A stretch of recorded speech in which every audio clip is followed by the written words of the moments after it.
Welcome back to Builders of the Broken Bazaar. I'm your host again, Dr. Tabish Zaman. Now, on this podcast, we spend quite a lot of time examining broken systems and the outcome. But today, I want to take a step back. I want to go back before the systems actually fail, before the policies collapse, and before that trust we are talking about erodes. Because someone decides how the story will be told. Because narratives, they just don't explain the world. They actually set the terms. They decide who sounds credible, whose anger is tolerated, and whose lives are treated as expendable. And that's the terrain we are stepping in today. Narrative, what I call it. Because right now, Britain isn't just politically divided, and that's the state of the rest of the world as well. It's communicatively fractured. According to the British Social Attitude Survey, fewer than 1 in 4 people believe political system works well for them. People like them.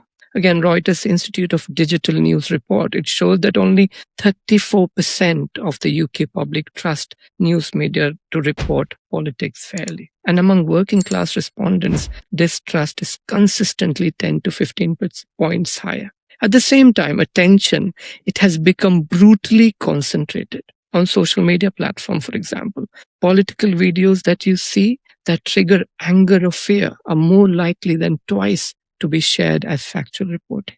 And again, Ofcom's research, it tells us that people decide whether they trust a political message in under 10 seconds, often before the argument itself is processed, which tells us something very, very uncomfortable, that politics is no longer primarily debated. It's actually felt. And when trust collapses, the facts, they don't just disappear. They stop persuading you and me. And that's where stories take over. And that's why political communication today isn't just a sideshow which you can ignore. It's actually an infrastructure. It determines whose anger is framed as legitimate, whose pain is dismissed as noise, and whose futures are allowed to feel imaginable. And my guest today has worked for decades in the hardest place stories actually exist, where they don't just explain the world, but decide again who is heard, who's ignored, and what is allowed to last. Jeremy Clancy didn't come into filmmaking through prestige or industry connection. He came in through a village hall during miners' strike, handing out food parcels, watching a town like Bolsover be dismantled, not by accident, but by design. His first film wasn't made to impress festivals. It was made for National Union of Mine Workers while he was still a student. And somewhere early on, he learned a lesson most media training never teaches. That film doesn't just communicate ideas. It actually carries memory, especially when institutions rather erase it. So over the last 2 decades, Jeremy has worked across education, union campaigns, national politics, shaping how stories travel when the stakes are real.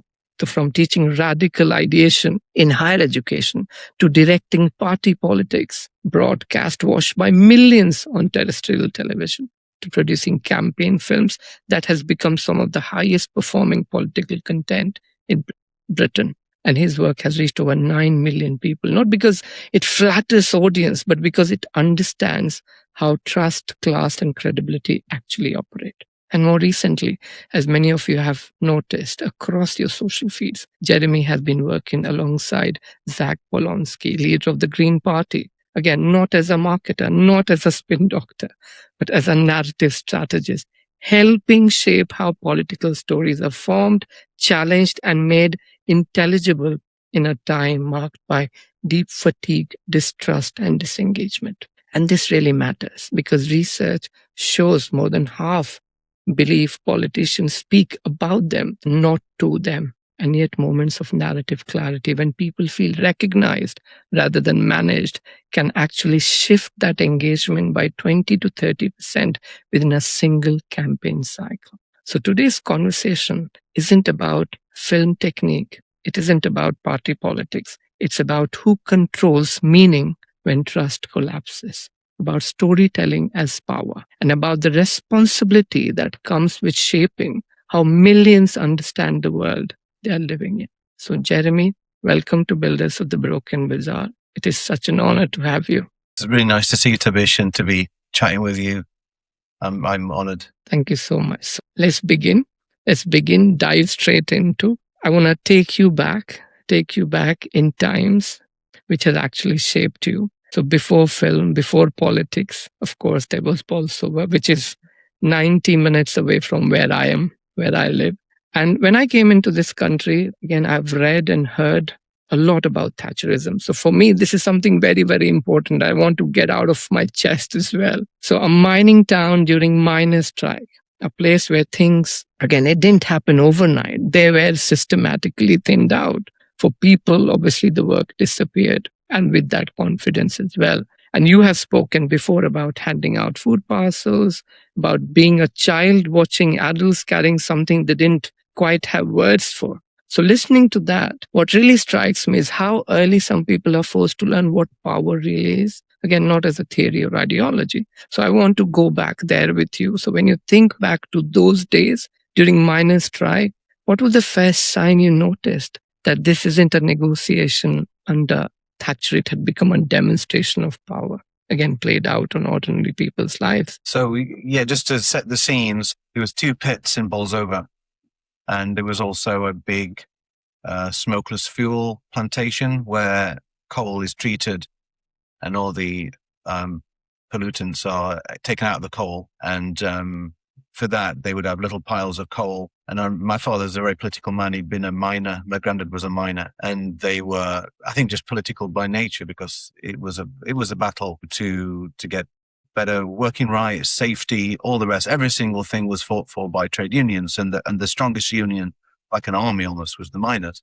with, I think, I can't remember, about 30,000 members at the high point, like lots of... So my dad said to me one morning on the way to Chesterfield, he said, look at the piles of coal, and there's going to be a strike, meaning that Mrs. Thatcher was building up stockpiles of coal because she was preparing to do something to the miners, to the pits. She'd stockpiled this incredible sort of mountain of coal in preparation for what was going to come, and what came was the miners' strike. I was just a kid. I was playing in the woods, and my first recollection of the miners' strike was seeing blue and white tape. So you couldn't go and play down in the woods near the lake. Mm-hmm. There was white tape there stopping the picketing miners from crossing fields to go and picket. And I just remember seeing this. And then also a policeman who, with a London accent, asked me, where is such and such a place? And it was like, oh my God, who are these people? And there were literally hundreds of police officers from London, like a private army, I guess, of Mrs. Thatcher's, all across the town.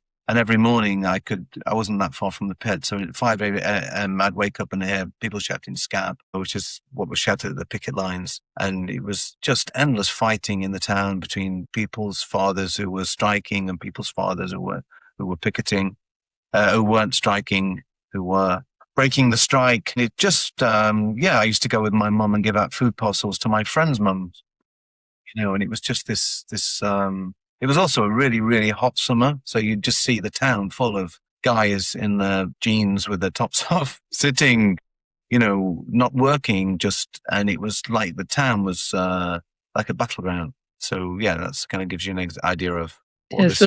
So for you, going back, obviously mentioned a few individuals, but as a young adult in those times, when was the first time you noticed that gap between what was happening in that city or in that place, in that region, and how it was being talked about on whatever communication channel out there at that time? Again, to the sense that, there could be 2 stories going on at the same time. How did you make sense of it? Well, I mean, the miners had taken the country through 2 wars, Mm-hmm. With a kind of engine house, and always there was a kind of accolade and a pride in the miners that they'd been responsible for keeping the country running. They were, and then suddenly they were in the newspaper. My dad showed me, it was a big headline from the Sun saying the enemy were then. Mm-hmm. And there was a spread on the inside of the Sun newspaper with people I knew in the middle of it. Mm-hmm. And it was like, oh God, Robert Campbell is the enemy within, 2 years above me at school, and suddenly it was like, and then, obviously there was endless debates about the miners, and just the whole framing and the naming. It was like an education of 20 years in 1 year. Yeah. It was just, and my father was sit there fuming at the television. He was no longer a miner; he'd become a social worker, but he was quite militant and just political, just by his history. Yeah. So it was the enemy were there. And there was kind of spreads of people's faces, and also my friends were telling me about being taken in by the police. Mm-hmm. They would hit their feet with towels and like put newspaper refuse bins on the head and bang them with truncheons, like anything that wouldn't leave a mark. So these were my friends. So, and they were 16-year-old kids. Yeah. So it was shocking. And I didn't realize at the time that I'd been politicized, but now looking back, it was like, oh my God, yeah, these are the camps. Yeah, and which is where I want to go, because I'm very keen on taking it through eyes of that young adult who's seeing things unfolding in front of him. And how did the emotions shape up? Are you talking about being angrier? Are you talking about being more observant, more watchful, or just quiet and looking what is playing in front of you? And again, we have a term in what we talk about in terms of sense making. How did you make sense of the whole thing? What was shaping your narrative? I think it was just I just assumed as a kid, I think like most kids, that the rest of the planet and the rest of the country, it was just like Bolsover. Yeah. I hadn't been on, I hadn't seen much, going to Sheffield like once or twice in my childhood, which was 13 miles away, and suddenly, you got a sense of place and a sense of history. And my dad was, and my grandfather, they would tell me stories about the trade unions. And it was just, I'd never had to think about it before. And then suddenly the pits were gone within a couple of years. The town lost its, it was a market town on one side, and on the other side was like mining. So like whole either of houses had been built in the model village and the estates, all to serve the pit. And suddenly there was no pit. Two pits had closed, so people were going further. And also my education, school to me, was, I was an artist. It was like, no, you're going to the pit, or you're going to Brian Donkins, which is a steel yard. So there was the careers visit was to down the mines. So it was, also just being a whole generation of young people were kind of also without politics. My father had been working class because he was a worker, and suddenly they were this is the time of mass unemployment under Thatcher. So 3 million people were unemployed, and I was one of them for 2 or 3 years, simply because there was just a misfit. I had a bunch of skills that weren't welcome in the area. So it was, it was deindustrialization. It was decimation. Yeah. So the early exposure that way, in terms of how you saw power being exercised on a population that way, obviously that focused on your memory. What did you actually take away before transitioning to the other side of your career, in terms of, especially when you see people being treated as collateral? So in terms of the dignity of the individuals, in terms of how power collided with dignity as well, because this is very important to what we talk about here on this podcast. Just another example, everything was built around the mines. I used to play in a brass band when I was 12. Mm-hmm. And we'd march through the town, and there was this big banner that was traded through the streets twice a year. It was a trade union banner. I didn't know what it was. We would march with it, and the whole town would come out, and there was this kind of uneasy sort of truce between trade unionism and, socialist concepts, workers of the world unite. I remember seeing, black person and a white person on this banner with kind of holding spanners and all this kind of stuff, So it was a thread of internationalism and universality that was there while these banners were being paraded through the streets. Mm-hmm. So, and I think when they were gone, when the pits closed, it was a real vacuum there. So maybe we can talk about that later, but I just think it was a history, it's a people, working class history. Mm-hmm. The pits were taken down. These really cheesy kind of monuments were put there. They should have been kept open, they should have been probably just left there as for people to see. But they were anesthetized and cleaned away, and they were gone. It was a history. It was a 150-year history just erased within 7 years.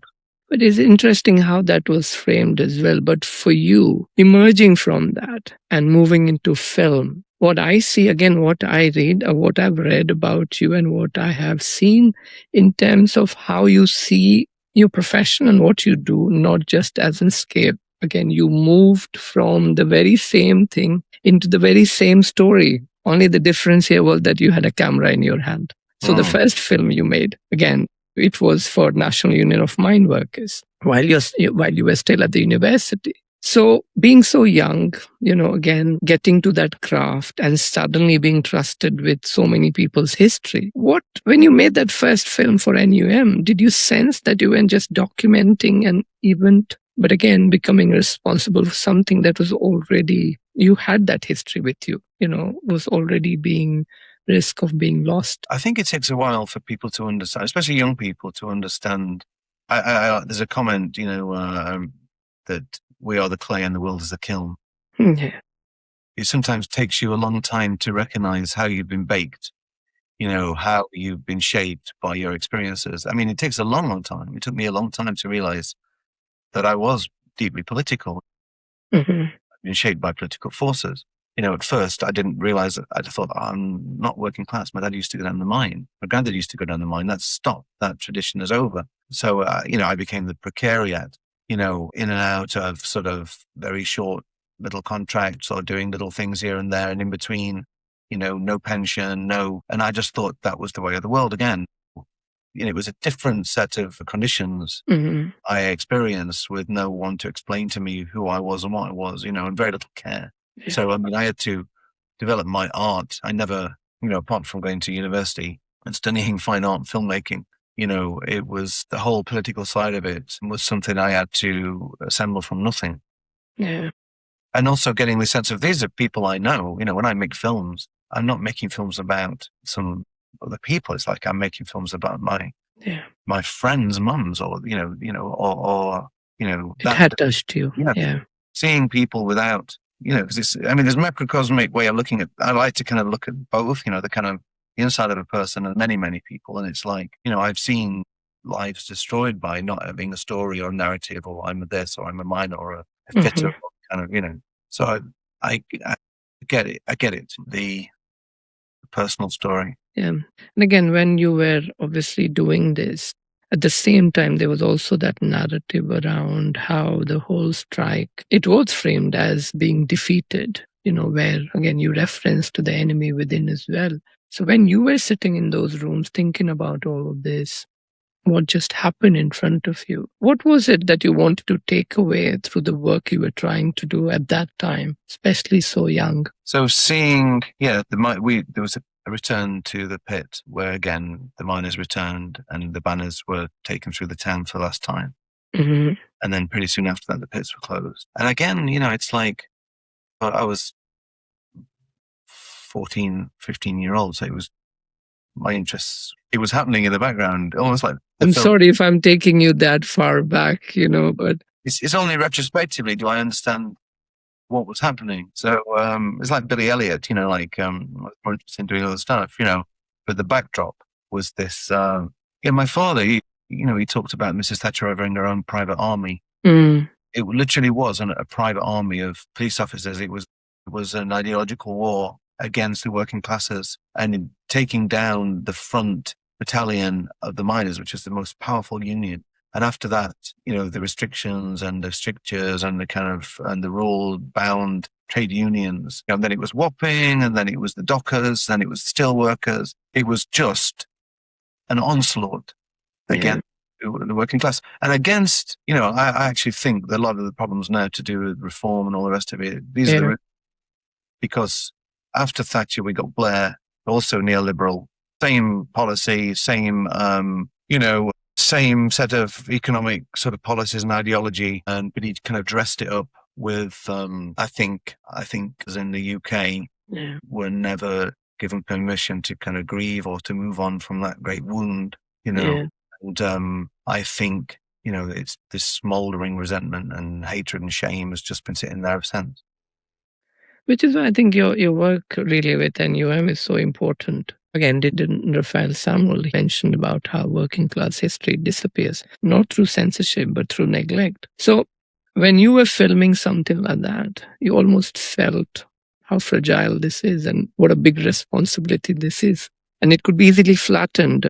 And when you leave the space, it could be easily misinterpreted, in terms of how, like you said, in terms of how Britain has moved forward with that. So here there was a battle right in front of the camera, which you're trying to film. And then I'm sure there'd be moments off camera when you felt that weight of people trusting you. Again, not in a dramatic way, but in the way people spoke to you, the way they avoided saying certain things in a certain, in a certain context. And how careful you were about what you could hear and what you could capture.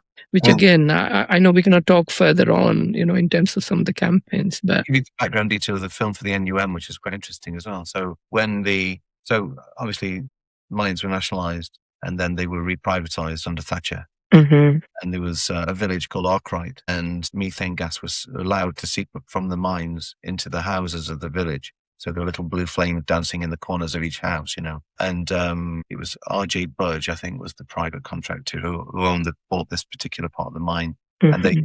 people in this village, we will bulldoze your houses and destroy the village. We'll give you £55,000 each, and we'll relocate you. So the town was knocked down, and there was a massive open cast pit there for 10, 15 years. So they wanted access to the coal, and it was surface coal. So it was, again, the landscape around my hometown was just, I had nightmares about it. It was like big refuse tips. We used to play on the tips when we were kids. Mhm. Big slurry ponds full of black tar and liquid that kids drowned in. It was like, it was the most heavily polluted river in the UK outside of Poland, the river dioxin in the rivers. My first film was about dioxin in the rivers, actually. When I was a student, it was called The Plant, about the coal plant and about pollution. So yeah, I'd come home from university and a woodland we were playing in had been removed and buried by effluents from the pits, It was, the people counted for nothing. Yeah. And that's the narrative going forward as well, which again, I feel has shaped your work because your work has clearly shifted from, when you're talking about camera in your hand and filmmaking, storytelling. Of course, I understand expression is very important. And for me, coming from an outside, I look at it. What I can really correlate to your work is the word impact in terms of how you take your craft to the consequence. So I'm really curious about what actually clicked for you against some of these things. So you may remember when you stop thinking primarily like a filmmaker, not worried as much about the voice or style, but started thinking more like shaping the attention in a way which actually moves people politically, because that's there on your work. That's the definition of who you are as well. Yeah, I think one of the first films I made about the coalite plant, just seeing the impact it had. Obviously there was no internet, private showings, film festivals, all the rest of it. Didn't get anything on television. The film for the NUM, I think, I don't know what they did with it. Mm. There was no internet. So it was like a while to kind of, but yeah, the whole idea of archiving and preserving and capturing. I made a film about a town called Ironville, which is a famous town is called the Golden Valley. So it's some of the most beautiful Derbyshire sort of landscape. And then in the middle of it, there's this place called Ironville. And in 1969, the iron foundry was closed. So it was a town with a name, and the name had no meaning anymore. So it was just full of kids who'd never worked, and we made a film about that, and it was just this, just asking these questions with these kids who are bitter and, smart, but, streetwise and kind of like taking the piss. We pulled up with a camera every weekend to kind of film them and talk to them. And it was something very, no one else was doing that. So it felt, I haven't thought about this stuff for years, but looking back, we were doing something. And they used to show that film in the town every year. But this is a long time ago now. This is like kind of 90. I'm guilty of taking you back then. A long time ago, but before internet. But that film we made about the town, and also seeing these kids in the landscape, there's something really beautiful. I do believe that. I don't see these people as a type or a kind of condition or a kind of class. It's like Everyone is some of the words and the things they said was full of wisdom and poetry. Yeah, everyone's in their own unique way. And that makes it different, Jeremy, to what I see, what we see in and around us, especially in the last 2, 3 years. And for me, obviously, it's a great learning space to how stories are framed. Again, not about taste or aesthetics, but what I see in your work is that structure. Again, taken off from George Lakoff's work. He talks about people don't change their minds through fact, but through frames that already make sense to them. So in your own way, how you've learned, how you've gone on to do things, what do you think the most progressive campaigns they misunderstand when it comes to persuasion? Because a lot goes into it, isn't it? A lot goes into when you are developing campaigns like that. But what is it that people misunderstand about the whole persuasion? I think kind of progressives, being born out of the Enlightenment, and reason and appeals to reason, every single film, more or less every film I get. I mean, I just made one for refugee action. Mm-hmm. They give me a dossier of facts, or I make a film for United Union and it's a dossier of facts. Mm-hmm. And it's an appeal to reason. Even, Corbyn, when I was working for Jeremy, the whole wasn't anything you felt. It was just an appeal. Wouldn't it be great to have free Wi-Fi? It's a concept, it's kind of aimed at the head. And I think what I do is I call it, Marshall Gantz, obviously a great communicator. Yeah. He talks about, it's got to resonate first. So my, unless I feel something, I mean, I spend weeks sometimes just exploring the subject until I feel it, Mm-hmm. I think the problem is these appeals to reason or kind of, sort of bird song, like shopping list videos, where it's like, we'll do this and we'll do this and we'll do this. And it's like, it skims. So yeah, engage the heart is the first thing you have to do. So emotioneering, I kind of call it. I have to feel it and I have to explore the subject. So take the dossier and until I resonate with what it is. And then, engage the heart. And then you have to convince people, convince the head. And then you hopefully to move the hand. So at the end of watching that film, people have been touched in a way. I think empathy. So the first, it's a real craft. First 5-10 seconds, it's got to grab you. And George Lakoff, embodied cognition and all this kind of stuff. So even the language you use, so I try to use a lot of language where it's about, the running film that I made for Zach Polanski, it was an attempt to kind of to physically express, the condition of that people are living in rather than just an appeal to the head. So I think the right wing do it very well. Yeah.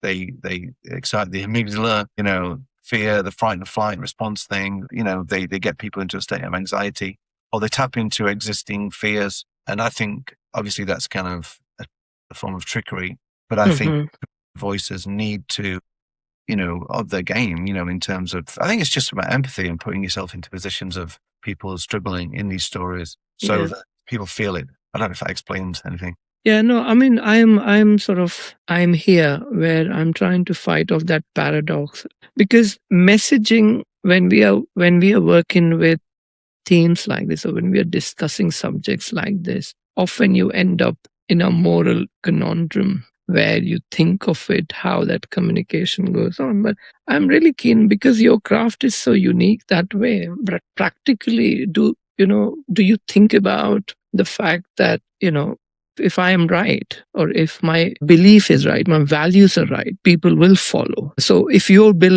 making a new film altogether, where would be that start? Again, I'm sorry if I'm pushing you in that direction, but where would you start with the whole idea? Again, because people either lean in or they disengage quietly, but that messaging is lost. Yeah, I have a interesting, because I think about this is all kind of unconscious stuff I do. So you're getting me to kind of sift through my own process. So I've noticed that a lot of the films I'm making now, they're all pretty similar.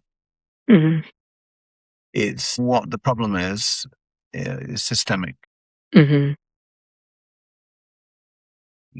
Problems. So for example, one of the Green Party films I made, the second one was Zach Polanski walking up a hill on a street at nighttime. and talking about the people sleeping. I just think a lot of these films, I don't think people understand much about attention. It's the most precious thing if you can capture someone's attention. Yeah. It's about literally threading pearls, like you have one concept and then another and another until but you've got to kind of keep that precious connection there. Yeah. And I think simplification, I think people are bombarded. I mean, attentions are kind of bombarded, situations are incredibly complicated, to understand, the complexities of global markets and the fact that, most of our infrastructure has been floated on the global markets. People don't even know that, Yeah. don't know about, that Thames Water is kind of mostly, shareholders in Canada and Singapore. So it's incredibly complex. And I think what's happened with late stage capitalism, I think it's, in the past where if the pit was closed, you could march 2 miles, is to the pit owner's house. The first red flag was 1830. It was like calf's blood. And they walked down with a sheet, dipped it in calf's blood and held it up outside the pit owner's house. It was 2 miles from the pit. And then it was 15 miles. And now we've got this incredible sort of opaque, trillions of pounds, buried in these offshore accounts and trust funds. And, it's just kind of opacity and hiddenness. Yeah. So it leaves everybody else in this state of like, we can't reach that. We can't change that. And it's ambient despair, I call it. Yeah. It's like, it just leaves you in the state of kind of ambient despair where you don't really know and you sit in it and you can feel it on your sort of central nervous system, but it's freaking complicated to understand it. So simplicity is something I've been going for in a lot of films. So in the Zach Plansky film, all I wanted to explain was to give people a picture of the Johnny index, like the disparity of wealth, that some person can make 35 million a day just by having wealth accrue value, So I had this concept. And again, I just wanted to make it simple. So it was about nighttime. It was about walking from the end of the night to the morning up the street, and to talk about people sleeping and people who couldn't sleep because their kids were hungry, and about the hairdresser and about the plumber. I promise you, I'll quiz you more on that. I've got the whole section. Yeah, but I'm glad you mentioned the word attention here. It's very important because the challenge, and again, thinking from your craft, which I can not even come close to in terms of how this gets laid out. The question isn't about how I make this work. It's more about how do I help other people see the power, which you mentioned, there's so many forces at play. How do you make people see the power operating at all? And which is what I want to take you into your university as, because that has allowed you to craft and shape as well in terms of, you have spent almost a decade into filmmaking and ideation at University of Hertfordshire. And I really want to stay there because I want to learn from that phase of yours, because you see what universities have become. They like to describe themselves as place of critical thinking. But those of us who work inside, myself, and you spend so much time, that tension runs so much deeper. And again, you are encouraged to be very innovative, but at the same time, you're told to be careful. You can be critical, but not too disruptive. Bold, but as long as it can be assessed, moderated, justified, or controlled that way. So it all takes us to the work of Paulo Freire, who said education either reproduces the world as it is, or it helps people see what it can be changed. And again, most universities like to quote all of that. So living it is one thing, but I want to ask about teaching from inside that contradiction. So when you were in the classroom, how did you encourage that boldness, the kind which Paulo talks about, without letting it become a sort of a performance, which is what we are seeing at the moment, which something I'm sure your students have learned to simulate and practice. I mean, it's interesting because I was teaching at Hertfordshire University, across 3D, 2D animation, VFX, games design, and on the MA film, but not so much of that. So it was mainly people crafting 90-second, I would have 45 90-second short films made every year. I mean, it took them every 6 seconds was like a month's work. So, well, I guess the training that was narrative structure and 90 seconds, what do you do with 90 seconds? What do you do with 15 seconds? It's a kind of,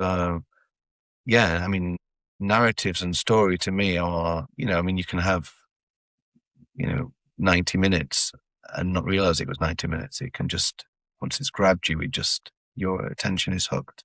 You can have a very dull 90-second film, you can't wait for it to end. So it's about engagement. It's about, the inciting moment. There's all kinds of, there's, Freytag's triangle, the diamond, incorporation, turnarounds, emotional turnarounds. I try to incorporate those in my films. So every 2 or 3 seconds, 15 seconds, I'll have an emotional turnaround. So it's where you take the attention one way and then you take it story in a different way. So you can play with people's, and I guess I built all this into my practice. It's from years of making these 90-second films that won awards, and I would do all kinds of games with my students. I had a kind of creative foundation class where it was lots of, my students used to make bloody awful films, ninjas and stuff they'd seen a few weeks earlier, they'd regurgitate it. And at the end of this class, we just broke the wheel again and again until people were, the surprise of authenticity. There's something always surprising about authenticity and getting people to, we did a thing called memory mining, which was a game where I would get my students to remember a moment from their life and then to build outwards. Yeah. And it's, I think, surprise and kind of, I think this is what art does, it dares to look again. Yeah, so a bunch of techniques and processes that I think the university still uses. Yeah. But I think I'd take away what you've been very humble in how you've spoken about that work, but I feel there is cross-disciplinary ideation that you're talking about, some clever ideas, because those clever ideas unsettles people. Again, in your case, it brings politics. You're talking about class, you're talking about history, ethics in the same room through that storytelling, through that.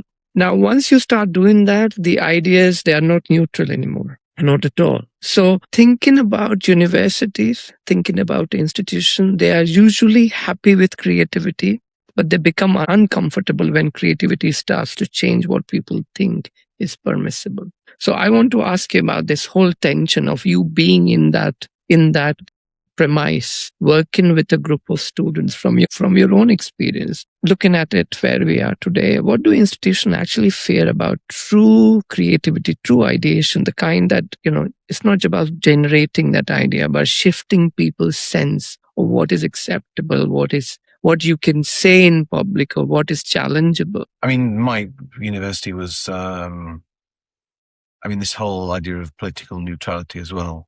Mm-hmm.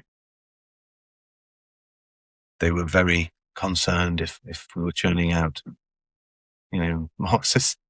I used to teach on the critical theory degree as well, so it was like interesting to kind of lenses like feminists and sort of Marxist lenses and stuff. But yes,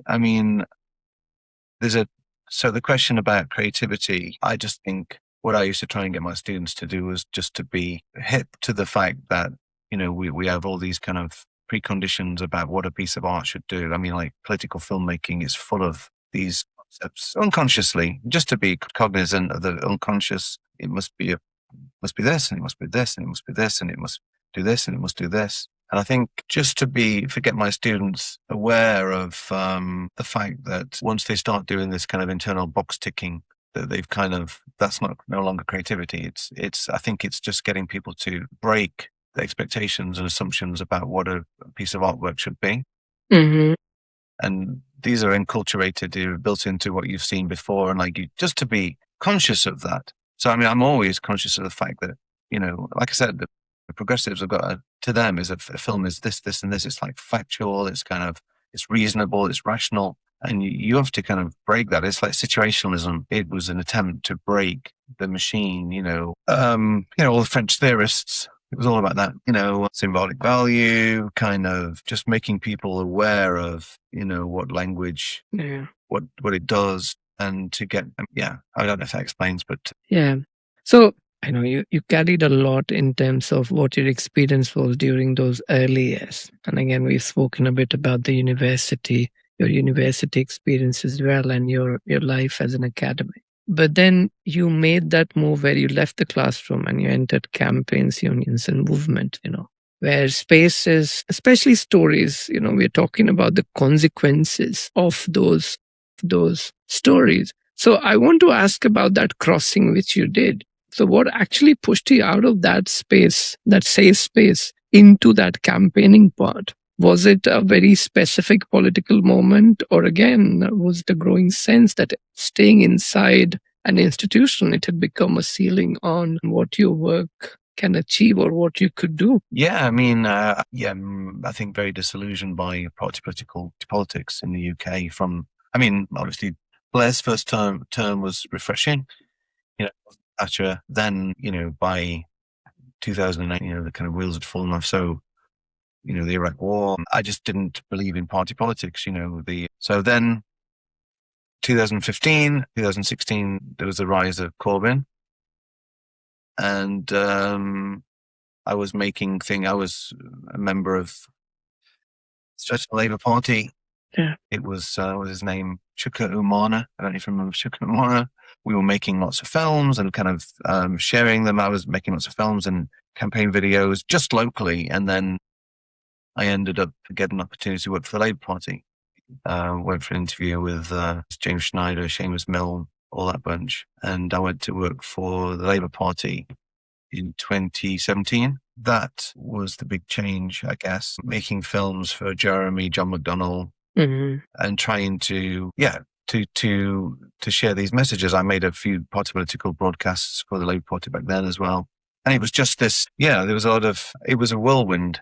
We were, do you remember that time, there was a lot of hope. Thousands would turn out to kind of meet the boss, and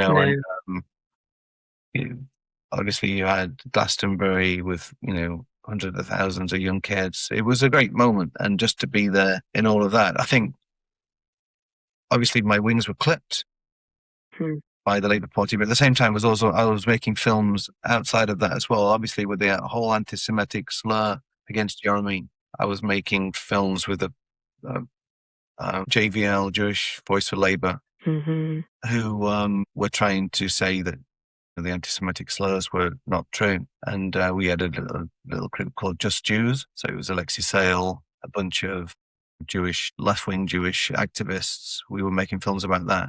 And you would see then, you'd make a film and it would change the public narrative. Yeah. We made a film with Alexei Sayle and there was I think over 500,000 views. And it would have an impression, it would, and that was the first time I ever got a sense of the power. I mean, I was making films for Jeremy and they were landing really well, but then there was this sense of making a film and it somehow changing. It's almost as if there are these kind of narrative threads that hang above us like the clouds. And you could just dispel them with your own narrative thread. And this as well, this notion of, I started to get a sense that there's this almost narrative war.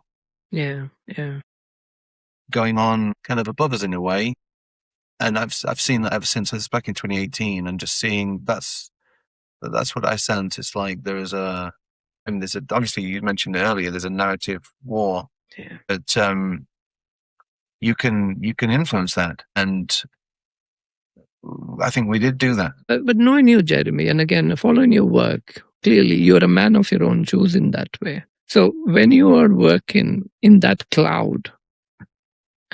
And again, this is for people to see and people to learn, of course, in terms of when you're working in a campaign, how quickly you realize how constrained that whole terrain is in terms of the money. Again, you mentioned some of those forces, but of course, money dictates the media, the time, the institutional fear as well. So speaking honestly, what do you think it has cost you, having seen those waves after waves? Again, not just practically, but emotionally as well. And we are big on emotion here. So ethics also, it forms a part of it. So in terms of compromise, the burnout of the relationship. when you are so proximal to power that way. In terms of personal, have I suffered or kind of? Yeah. I want to know. We want to learn about that. We want to learn because you have been very close to that group of people who've run Britain that way in a lot of in a lot of different directions. Not purely just in terms of the power, but like you said, narrative, which is very important to your craft. I think, my biggest suffering, I guess, was the fact that just seeing narrative mismanagement, and seeing, sort of the tail wagging the dog, groups of, kind of script writers writing scripts for Jeremy Corbyn to read. Yeah. The whole system of, I never once got an opportunity to make a film with him the way I would do with Zach. Mm-hmm. And it was the whole hierarchical structure of mainly young guys from, quite expensive schools making decisions about narrative content and all the rest of it. So it was just this, kind of frustration really of not being able to break my stride, because I had a lot of things I'd built it from university or from like instincts, and also coming from Bolsover and those kind of places, understanding, I guess, more than most, what people's inner world was like. And also forgetting, I think the left forgets that we are using entertainment channels to spread our message. And I don't think there's a sense that it's like, in teaching, just because there's teaching happening in a room, it doesn't mean that people are learning. Yeah. And it's the same thing. Just because you're spreading the sayings you got on your soapbox and you're making a video, doesn't mean anyone's watching it. Yeah. So there's a real, I think, the one thing that is, to me, I always ask my client, what do you want people to do at the end of the film when they've watched it? Mm-hmm. And who ideally would be watching this film? And then it's not about you talking or what you're saying or what you're, it's about them, it's understanding who you're talking to, what they're struggling through, pain points. And not in a way of like, manipulating, just purely in terms of empathy. Yeah. You've got to put yourself in someone else's shoes to write a film. So when you talk about that, of course, you had so much in your bag in terms of what you've done and what you've managed to do with different group of people, especially within the Labour Party, of course, and now with Zach you work in. So I think you are an ideal person for me to ask you this in terms of when that narrative actually meets that kind of scale, especially when we're talking about the broadcast. Of course, these days we're talking about a lot of individual platforms and those narratives. But what happens, what changes when you are building that kind of political narrative for that broadcast scale audience compared to the social platform where attention is very, very individualized, is very fleeting and often interrupted? So what ends up happening there? What does it feel like, Jeremy? It's very strange. The Labour Party used to squander their opportunities to make party political broadcasts. They would be given notice a month, and a week before they would say, would you like to make a party political broadcast? And it was like just this squandering this incredible opportunity to reach 15 million people at primetime TV. What happens? I never wrote the films. I always saw in a way, they'd get a longer sort of tail and shelf life on social media.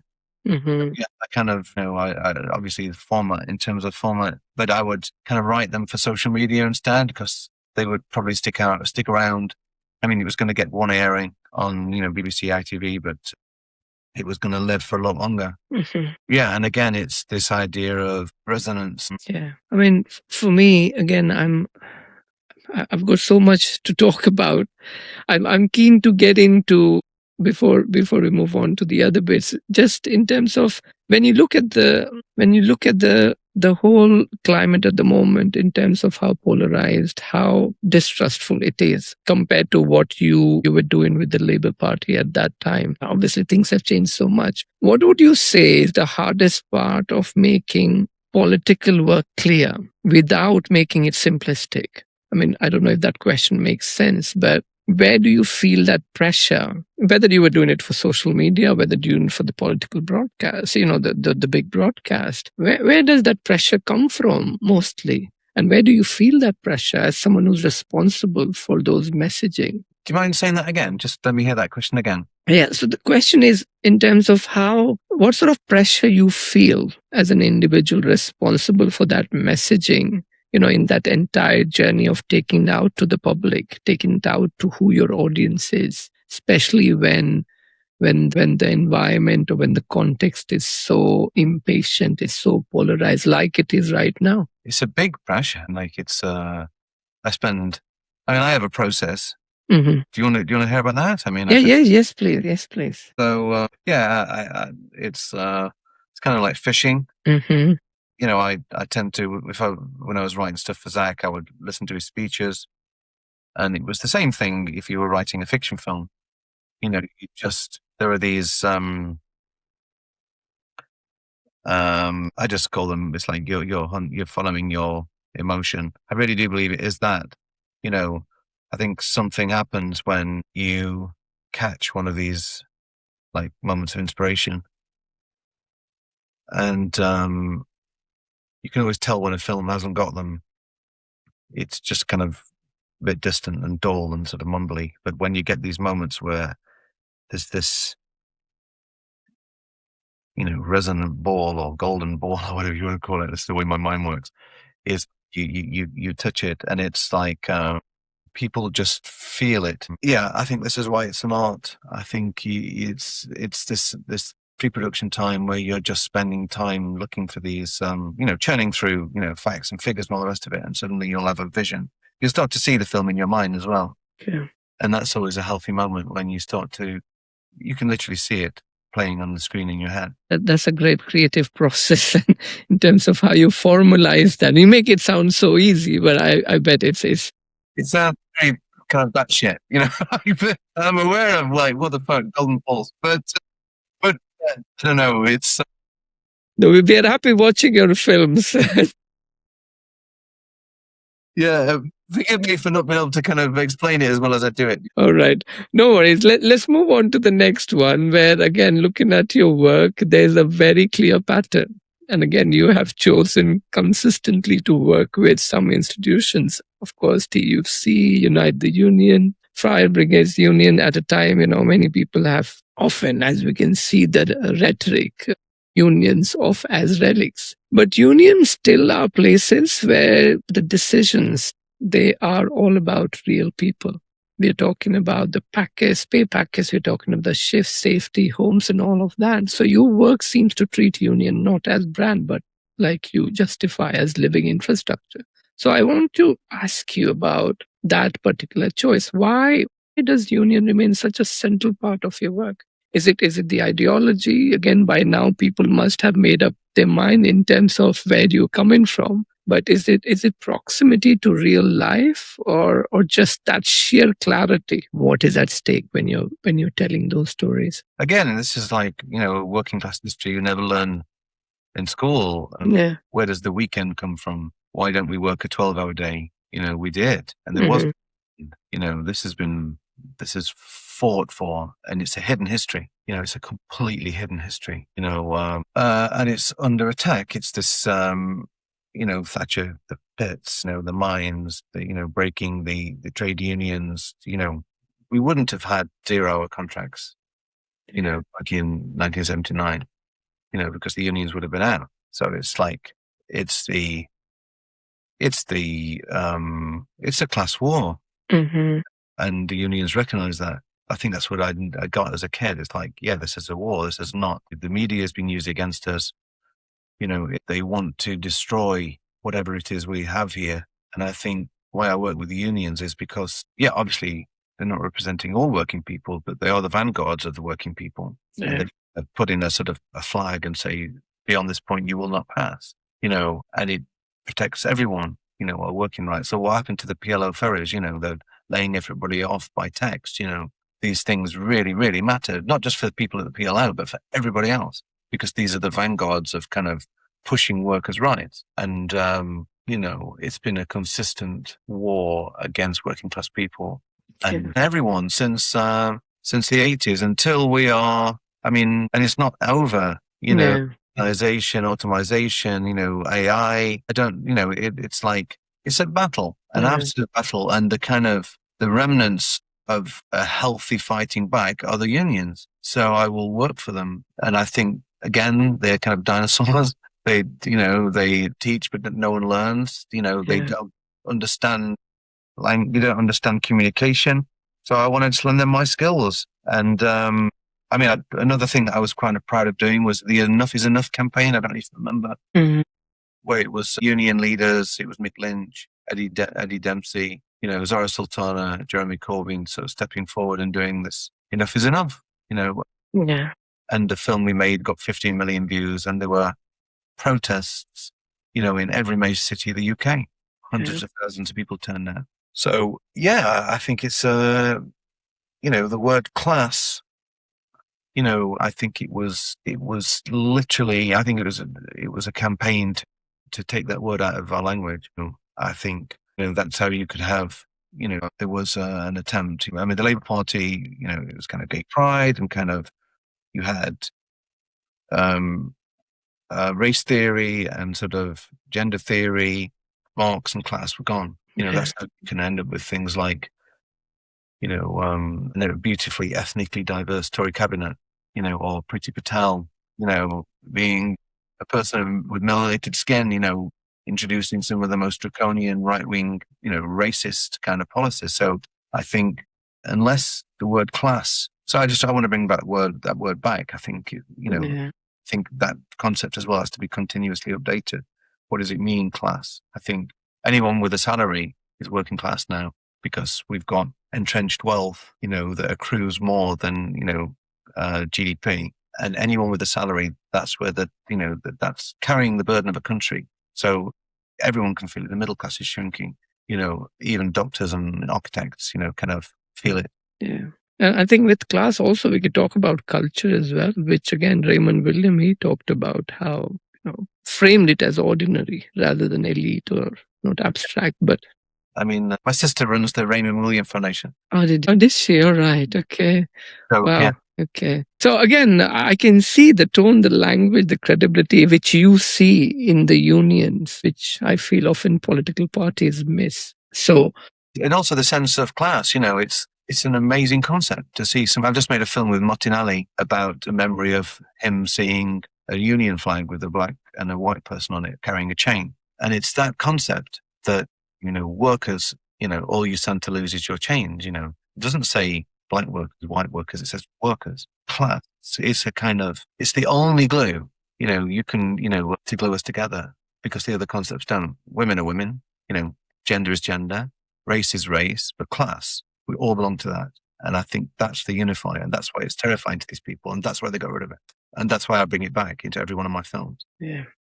And that's a striking theme across your work, which again, I want to move on to the portfolio which you made for Amnesty International as well, marking the Nakba, which again, you delivered in 4 hours and 9 million people watched it in a single day. So for anyone's standard, that's not a normal production cycle, is it? So it's the kind of moment where you're not just making something, you are basically living in that atmosphere. So, and again, Palestine sits inside that permanent emergency. So what does it actually take to make political work that fast without becoming extractive or, again, thin on that ethics side, if that makes sense? Yeah, one of the things I learned quite early on, especially during the Labour Party, was this the political window, how fast it moves, like the news cycle. And if you can strike it, so there's a kind of X and Y axis, this kind of quality, speed, maybe you forgo quality and you make something that's rough and ready. Yeah. You can hit the target as it's moving through the news cycle, and be the first to kind of frame a story or to talk about a story or to, I think the numbers just go nuts. So we made it, we did a few tricks. Yeah. We filmed, it was an actress, a Palestinian actress, and we filmed her with kind of Amnesty activists before the rally. Marching on as if they were in the rally, because we wanted to make this thing bloody quickly. And so we filmed them walking along. I mean, everything she's there. It was kind of, she'd learnt it. She was an actress. And then we filmed the rally for B-roll and kind of cut it together. So it was, you'd never know that.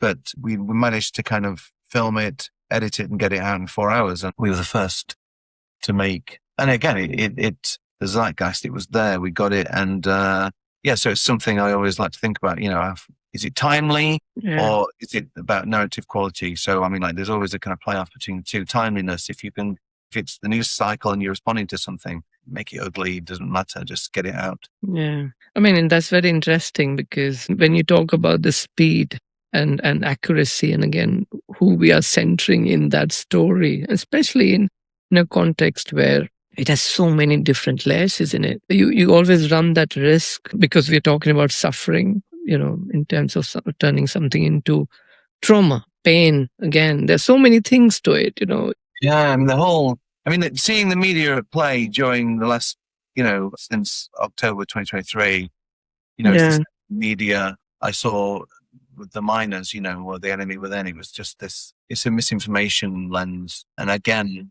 I see it as the enemy of truth. Yeah, every trick we can use to get out the message. Yeah. Okay, now I want to get into, are you okay to carry on, Jeremy? Is that okay? Yeah, okay. Yeah, it's good. I'd like to push into certain subjects, so maybe Yeah. I can. Yeah, no, I'm very conscious of the time as well. So, No, it's enjoying this. Yeah, it's good. Yeah. No, but thank you so much. I mean, I'm really enjoying this. Obviously, we are now moving into a bit more recent work of yours. I want to push you a bit more on that side of the work as well. But like I said, I want to go into, the work which you have done. So let's talk about Zach Polonsky, if you're comfortable with that. Yeah, absolutely. Again, you've not just made one film. There's a sequence of work you've done with him. Again, your work page, when I look at it, when anyone looks at it that way, I met a man recently, the leadership pitch. But that description, I feel, it pretty much undersells itself, because I saw that. I didn't remember I was working on my podcast at that time as well, in terms of the concept, because it just didn't launch a campaign. We are talking about, in terms of the views, how it picked up on the socials, how it was covered in the press. The Small Boats film. I Met a Man recently.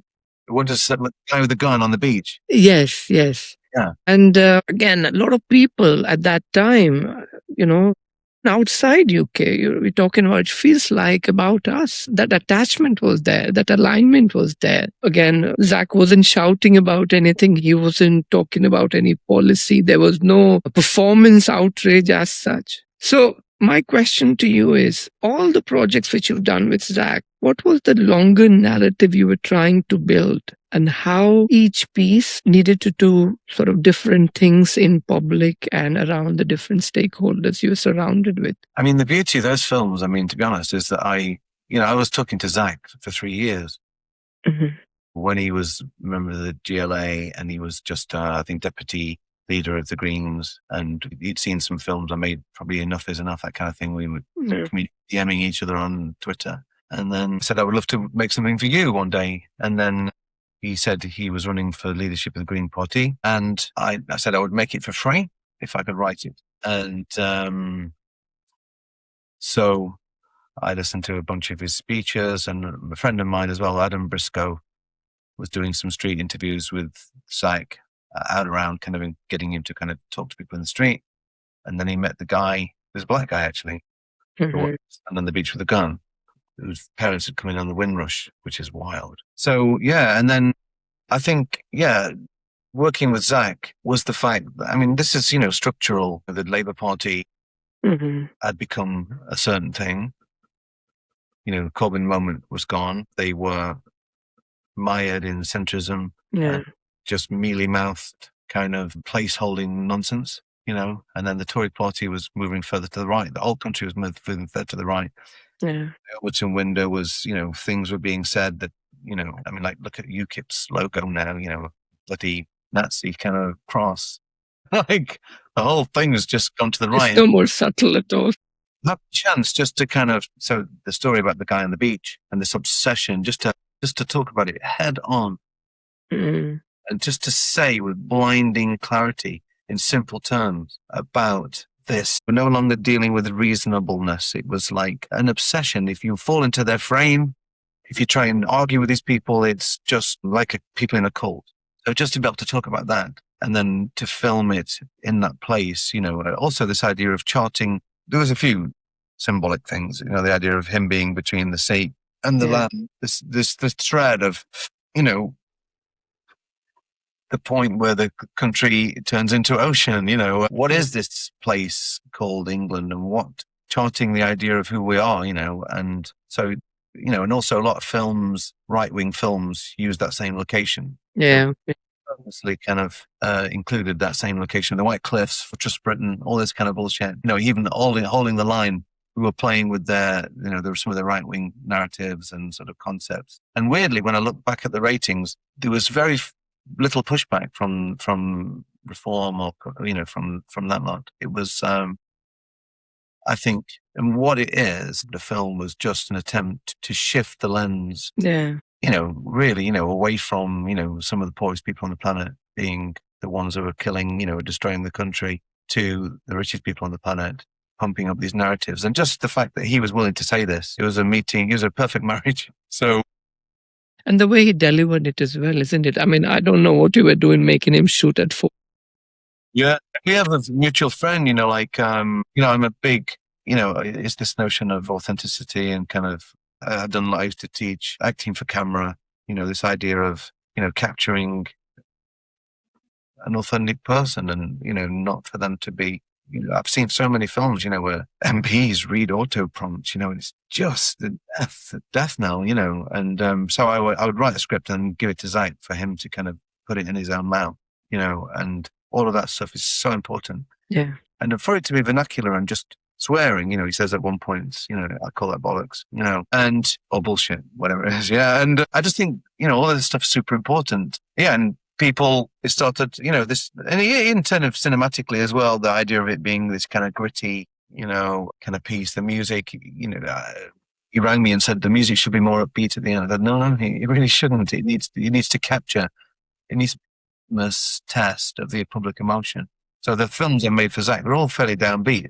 But one thing they do, and I've read the comments and had letters from people actually saying stuff, just saying that if anything, they get closer than most films to capturing, again, that notion of ambient despair. Yeah.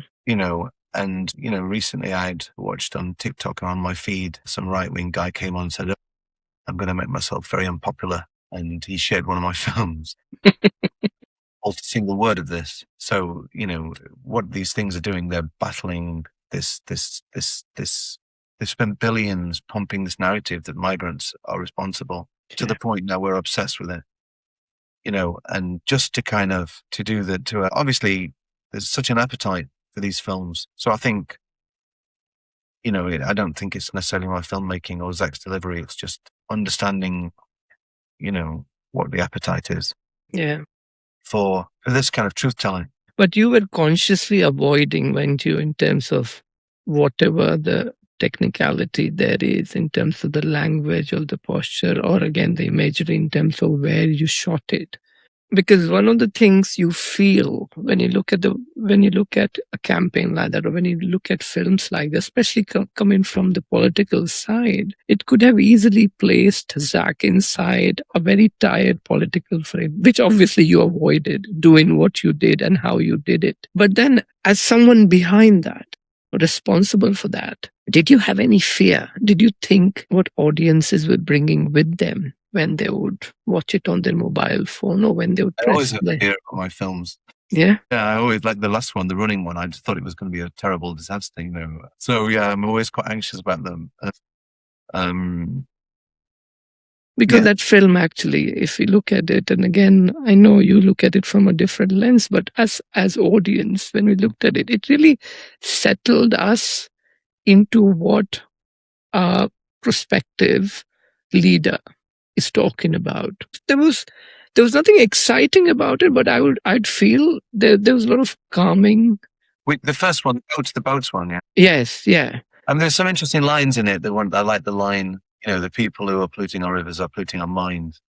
And just to be able to say those kind of things, and for a politician to be able to say them, it was like, yes. I was thrilled that he was prepared say all this stuff. The Green Party was so nervous, like he was just breaking new. We were doing it together, and I was getting to write these things, and he was getting to say it. So it was.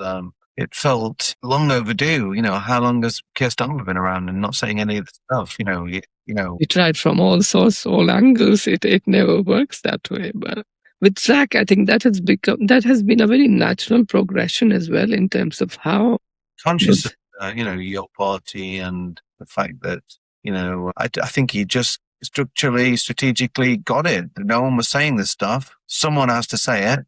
Yeah. Stepping into it's like that. I'm stepping into the arena and I'm gonna speak. Mm-hmm. Like no one was saying it. No one with any clout. No one with any kind of political lead who could. It was, and I think everyone felt it. So I feel it's really refreshing to be able to say these things after so long when people just haven't been telling the truth.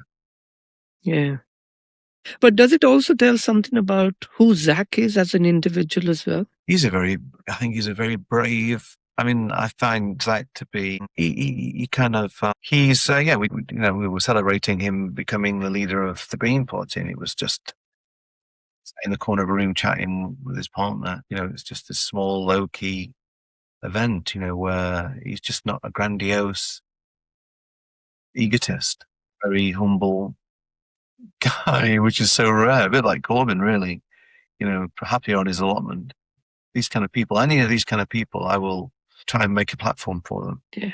And certainly you've done that, Jeremy, that way with the collaborations you've had with him and how those messaging have actually landed with the audience. But the question arises, after a film like that, and one after the other, it's not just one of them, one after the other. Obviously, the conditions change as well, isn't it? In terms of the expectations, in terms of the reality, and of course, the success and all of that which has come with it. So how did the next collaboration, how does that relationship change once you're working under much brighter light in terms of the expectations, everyone watching closely? Obviously, you've got the critics and you've got the whole hostile interpretations, which are ready even before you roll the camera. I was, so the first one, made it for free, just a gift, wanted him to do well, blew everyone's expectations out of the water. It did really well. He was given the position. Lots of people signed up to the Green Party. And then the second one this is his launch film. So again, I wrote this one. And it was, again, just this notion of throwing away this book, of what people think. I've made so many of these bloody things, and I kind of hate them. I loathe them, this tired form. I just find, there's ashes in people's mouths. It's just, let's hear this stuff, Mm. Yeah, and let's throw away these rule books. There's, like you said earlier, there's such a distrust in our political system. You can even see it now in Gordon and kind of in the north of England, the kind of by-election. To hear this Kendall say, this is a battle between the Labour Party, and it's like, what are you on? Are you mad? I watch this stuff on TV, and I have a thirst to hear this stuff, so I kind of satisfy myself, by writing this stuff. It's like, what do we want to hear? And I think it's just Thatcher left a whole bunch of shorthand, indelible concepts. The housewife balancing the books. You can't spend your way out of a kind of a star. You've got to always, balance your books and not overspend. You can't spend your way out of austerity. All these kind of, literally, this is how we think. Yeah. So to challenge, I wanted to flip that and to leave people with some other really simple home truths, this idea of the guy. So the idea of sleep, how precious it is, how human it is. It's like we all sleep.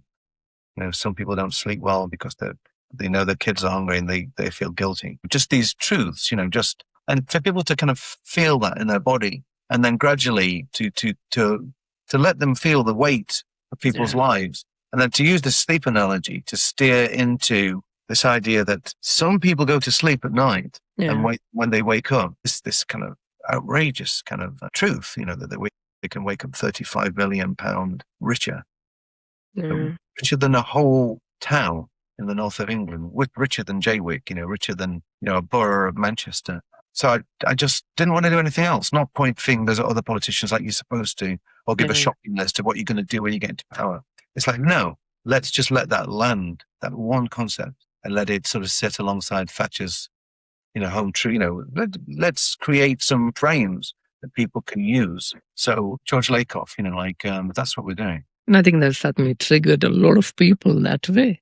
But thinking of the whole thing and thinking of the whole campaign and your work and your collaboration with Zach, I know you're approaching it from a very, very different lens. And again, you've made things a lot human that way. Some of the arguments we are having, again, Zach is doing that on different platforms, the way he talks about things as well. A lot of the discussion in terms of the economy, in terms of the migration, in terms of Brexit alone, there's so many things, but it is all coming back home for those who are actually paying attention, those who are actually understanding how connected this is to the whole system. And again, not engaging in that just left-right battle, which has been playing on our screen for so long, at least since I've been into this country. That's the best argument you can have in terms of clubbing people this side or that side. But again, now that he is getting to a point where, again, the discussion around him, do you feel the margin for error? Again,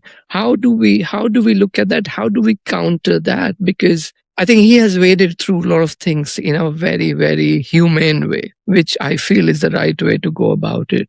But the risk calculus, and you have seen different personalities in the Labour Party, and now, how do you look at these things? What are the emotional weight of these decisions or these talking points, and how big that margin of error is? Well, in terms of, Green Party comms, or kind of, narrative hygiene or anything like that, I don't know what they do. I'm not privy to their kind of workings. To me, the films that we've been making, I think they've done some pretty heavy lifting, but it's almost like a kind of, I have an idea of an alignment with Zach about what should be said, but then obviously he talks about other things, and there's more, legalizing, drugs, or kind of, like some side issues. And I think the job of the minute in the country is to articulate. It's like a barometer.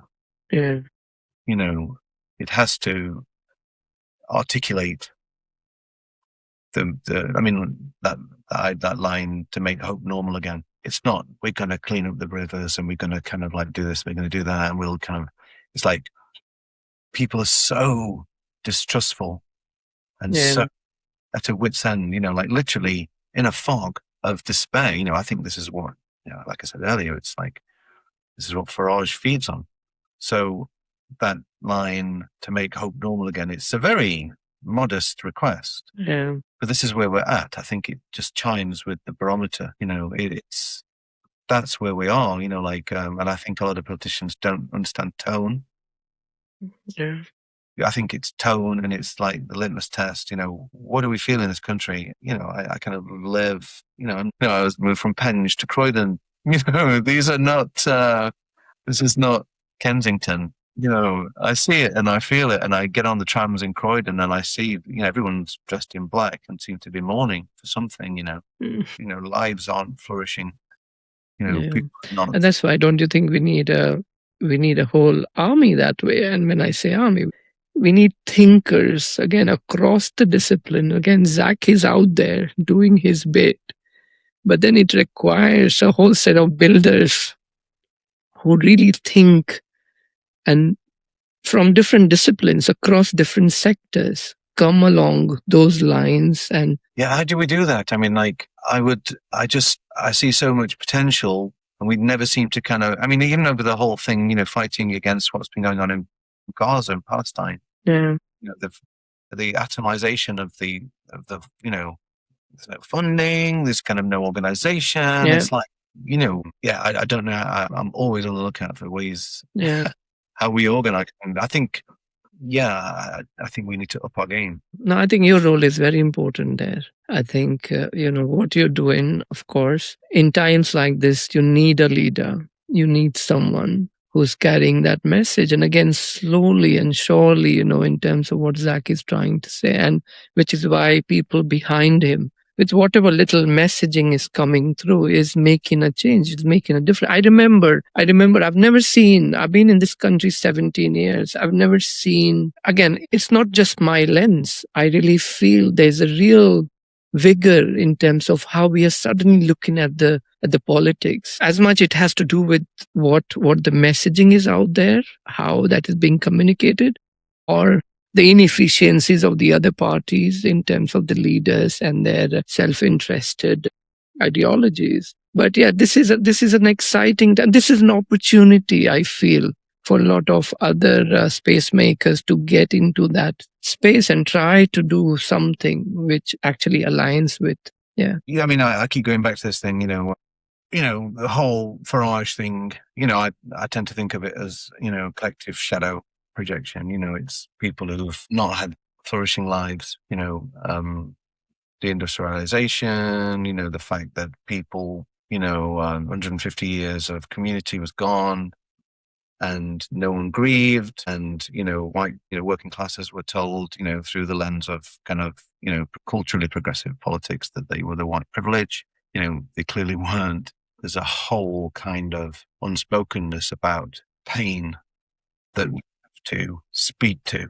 And if we don't, the only people speaking to it is Farage, turning that, that unfulfilled lives into hatred, because it's much easier and nicer to kind of feel hatred and to, to have these fantasies of men of fighting age and all this kind of bullshit, and to be active in hate than to sit percolating in that abject powerlessness and pain, which I think that's what the working classes are sat in, and that's what gets fed on again and again and again. So you have to get the barometer right, and it has to, you don't say anything more than let's make hope normal again. It's like such a small ask because we're so done in, and we have such distrust for politics that anything more than that is beyond our ken. It's like we don't get it. So I think it's about, I don't know what that is, tone or something about tone or kind of frequency or pitch or, because people say, write to me and saying I cried, I saw it, my hair stood up on my arm, I felt seen, So seeing people, that's our job, is to kind of, like the running film, people wrote to me and said, I cried my way through it. It felt like that's my life, So I don't know. I just think, is it political filmmaking or just filmmaking? But that's the job. To me, anyway, is to let people feel seen, because no one feels seen. And I think then, you get 200,000 members of the Greens from 58. Corbyn did the same thing. Yeah.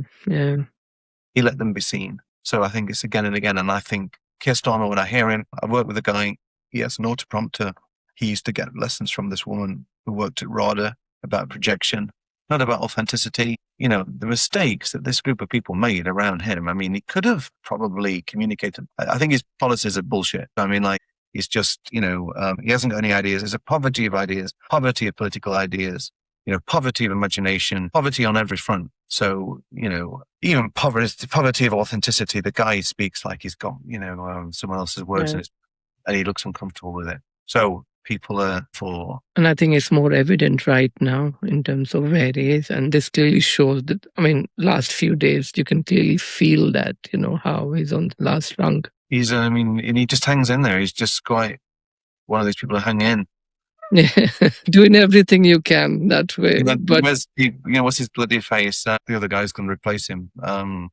Streeting. Yeah. There's these people, the way they speak, it's everything people hate about politicians. Yeah.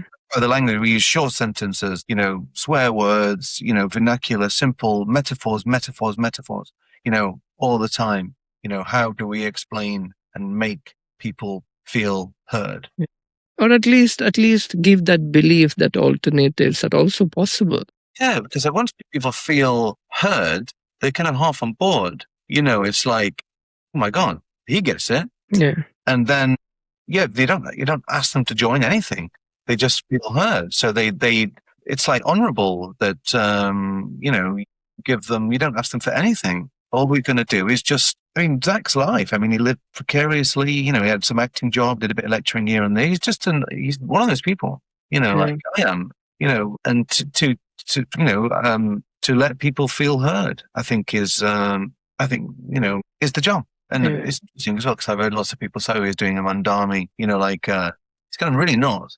It's a totally different kind of filmmaking. This is aimed at, it's not sort of, I met the filmmaker who worked for him. It's kind of very New Yorky, kind of quick paced, sort of colorful, lots of overlays of text. And he's found his voice. I think Zach's finding a voice. Hopefully, we'll be making films together. But yeah, I think it's about a voice that is Zach's voice, but also one that people need to hear. Yeah. I think that imagination, I feel, you mentioned about, you're not asking for anything. You're not asking for the party membership. You're not asking to join something. But I think the biggest challenge, which thankfully he has crossed in that space, is about reopening that imagination before you can actually persuade a group of people, which tells a lot about the wonderful story which is going on around. And again, there's a lot of comparison when you talk about Zach and Mondani. I mean, I've had a few on LinkedIn as well where people are trying to draw parallels, but you can see the context. Context really is important here, trying to understand the fabric of what Britain is all about. So I made a film it's not come out yet, with Martinelli, and he's, starts off, like I was in London the other day, and the guy said to me, got right in my face and said, "Why don't you F off back to where you came from?"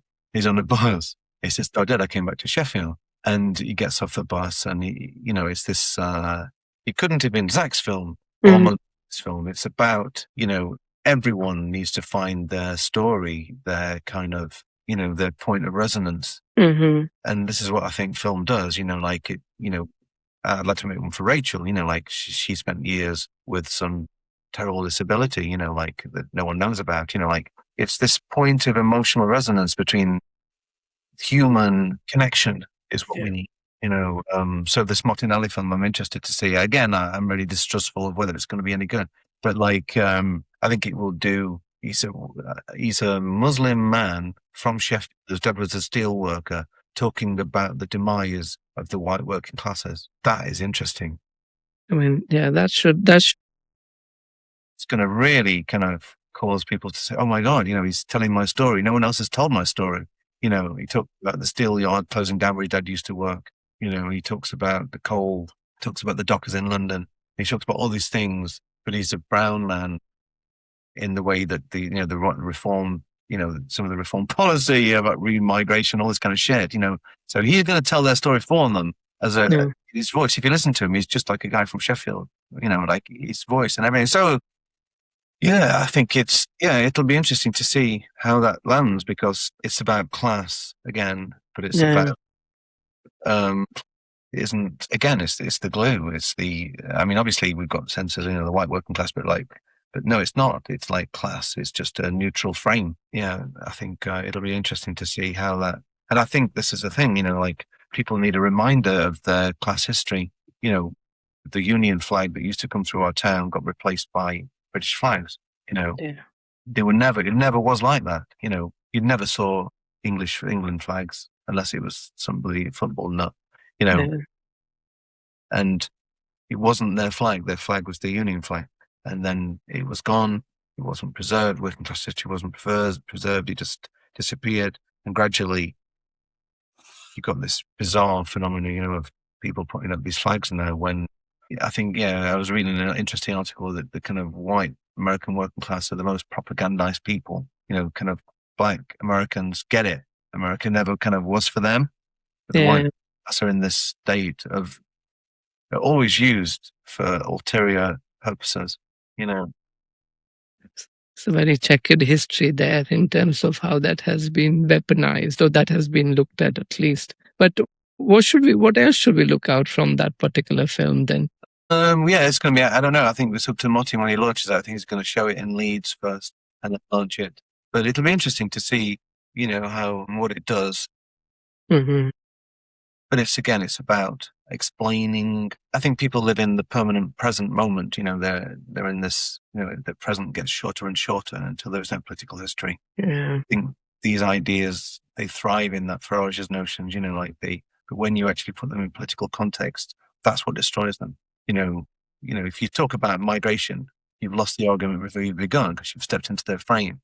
But if you took, pollution in the rivers and the NHS and, wealth disparity and, the fact that, entrenched wealth generates more money than kind of, all that. And then you talk about migration. It's how you talk about these things. So I think, narrative strategy. But in all fairness, Jeremy, isn't it, that has worked very well as a playbook, at least for the last 20 years in this country, for a lot of those individuals who have made their journey wherever they want to be across different political spectrum. And it has worked for them. And when you see a group of politicians or young politicians coming in, they don't see any alternatives. They don't see any other way to function. They don't see any other way to communicate rather than what is been happening for the past 20 years across the benches. And the biggest casualty of all of this is the citizens, the people, the British people up and down the country. So there's hope, at least with Zach coming in, and the work you're doing, and quite honestly, which is why I was so keen, Jeremy, to have you on my podcast as well, because my podcast actually stands for that in terms of, talking about entrepreneurship. Most of my work looks at questioning institutions and in terms of how entrepreneurship is framed. And we have been on that train where we have contributed to glorifying how we need more businesses, talking about the productivity, talking about, the lack of activity within the economy and all of that. So you get to a point where you have to really think, do we need more businesses, or do we actually need to understand what's happening to people out there? Because you're contributing to that narrative where the capital is going upwards and people, some of the stats you mentioned in terms of someone waking up early in the morning with a 35 million richer compared to those in the same society who cannot have 2 meals in a day.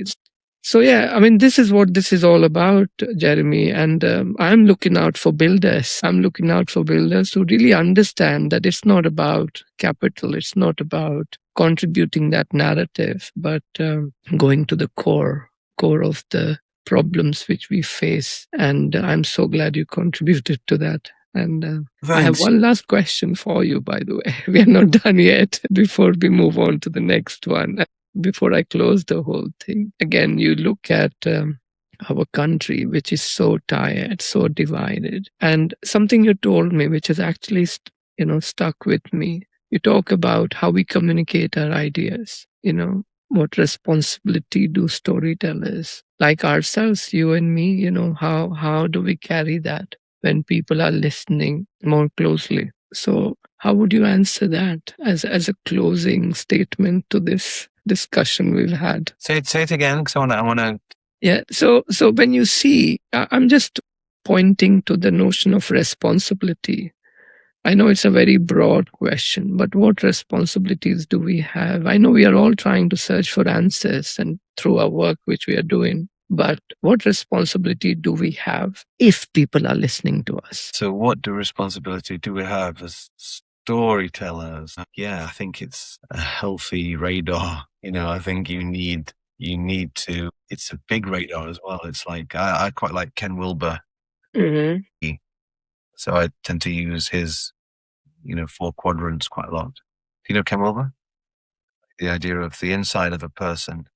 Yeah. Activity. Then you've got the inside of many people, which is language, which is culture, which is, you can't see it, intersubjectivity. And you've got, then you've got physics of the physicality of a person. And you've got the physical world and this interplay between all these different things. It's a massive, canvas. Mm-hmm. And I think you need to, I think you have to have an understanding of, because I tend to use a lot of psychological notions and things like, shadow work and how to deal with. I think all those things need to be in story. So like a whole tool set, and to throw, to keep breaking the wheel. If you think this is the default way of telling a story, then you've already lost. Mm. So yeah, just to really whole range of tools, a big world map, that includes the inside of a person, and just this kind of radar. So you get a sense of these, long tails, like of narrative, and I think it's a rich world, Yeah. but it's been a bit poverty stricken for so long. So I think there's a real. I'm just getting going, to be honest. Yeah, your idea about having more connection, and there's more people doing this and training and all of this stuff. I mean, like people like George Lakoff and, Yeah. and Marshall Gantz and all these kind of good practices. And also just, I keep a little blog as well of my ideas just to Yeah, I saw that. I saw that recently, didn't you? And I think we need more of that, Jeremy, which is what I wanted to also ask. Do you have any plans to bring all your thoughts, which people can get a bit more, get an inside peek of your work, because you've been doing so many different things at different stages of your life. It's very interesting. So I'm writing about this stuff now. Mm-hmm. Like the running film that I made with Zach, again, talking about Lakoff and, the fact that people think in bodily metaphors, going up, going, I feel down, it's all kind of physicality and sort of, phenomenology. Yeah, Heidegger's work as well. Yeah, I mean, all this stuff. I yeah. mean, this stuff is so important, embodied cognition, I feel it here, something in my gut, running, the fact that he was delivering these lines, running full pelt, I don't know. Yeah, all these things, they help you break the patterns of what you think's expected from you as a political storyteller. Mm-hmm. So to come at it from many different directions is and to be thirsty for different perspectives. And I think there's so much to learn then, Jeremy, quite honestly. So on that note, I'll close our discussion. Thank you so much. Again, not just for the work you do, but the care you have. And of course, you've demonstrated that through every answer you've given me to all the questions which I've asked. And to all of you listening out there, if you feel these questions are actually telling a story, please think about who's telling them, who is serving, and what they make feel possible. This has been Builders of the Broken Bazaar. I'm Dr. Tabish Zaman. Until next time, take care of the stories you believe and keep building in the Broken Bazaar.